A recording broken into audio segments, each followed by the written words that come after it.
Hello everyone, welcome to my channel. तो जैसा कि लास्ट की वीडियो में हमने देखा था स्ट्रक्चर एक्टिविटी रिलेशनशिप, तो उसके अंदर हमने देखा था कि ड्रग्स की जो स्ट्रक्चर है उससे उसकी एक्टिविटी का कैसे पता चलता है कि उसकी एफिशिएंसी कितनी है या फिर उसके साइड इफ़ेक्ट कितने हैं।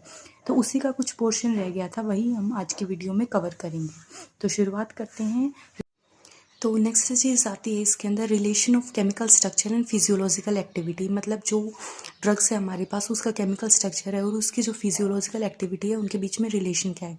तो जो केमिकल स्ट्रक्चर है ड्रग्स का वो तीन चीज़ें डिटरमाइन करता है। फार्माकोकाइनेटिक्स, इसके अंदर आता है कि कोई भी ड्रग्स है उसका एब्जॉर्प्शन कितना है, उसका डिस्ट्रीब्यूशन कितना है बॉडी के अंदर, और मेटाबॉलिज्म मतलब कौन कौन सी रिएक्शन वो कोज कर रही है बॉडी के अंदर, और उसका एक्सक्रीशन कैसा है कि मतलब उसका रिमूवल कैसे होगा बॉडी से हमारी से। फिर नेक्स्ट चीज़ आती है फार्माकोडायनेमिक्स। फार्माकोडायनेमिक्स में क्या आता है कि ड्रग है उसका इंटरेक्शन कैसा है टारगेट से, टारगेट्स कौन कौन से हैं, रिसेप्टर जो एंजाइम प्रेजेंट है हमारी बॉडी के अंदर उनसे उनका इंटरेक्शन कैसा है, ये भी जो ड्रग के केमिकल स्ट्रक्चर से हमें पता लग जाता है। नेक्स्ट चीज़ टॉक्सिसिटी, मतलब कोई ड्रग है जो हमारे उसके अंदर कितना पोटेंशियल है एडवर्स इफेक्ट कोज करने का, कि मतलब अगर कोई ड्रग्स का साइड इफेक्ट कितना है, तो ये भी हमें उसके केमिकल स्ट्रक्चर से पता चल जाता है। फिर नेक्स्ट चीज़ आती है एग्जांपल्स। तो एग्जांपल क्या है केमिकल स्ट्रक्चर और उसकी फिजियोलॉजिकल एक्टिविटी के। फर्स्ट है बीटा ब्लोकर्स।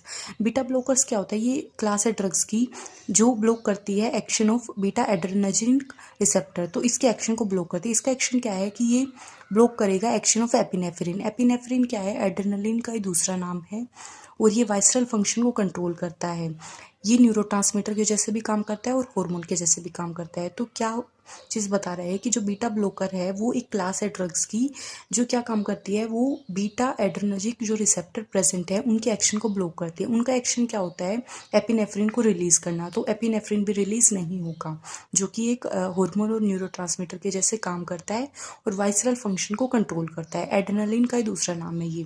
फिर नेक्स्ट एग्जाम्पल क्या है इसका, पेनिसिलिन। तो जो पेनिसिलिन है ये एंटीबायोटिक की क्लास है। इसका फंक्शन क्या है, इसका फंक्शन है कि ये इनहिबिट करेगा बैक्टीरियल सेल वॉल के सिंथेसिस को।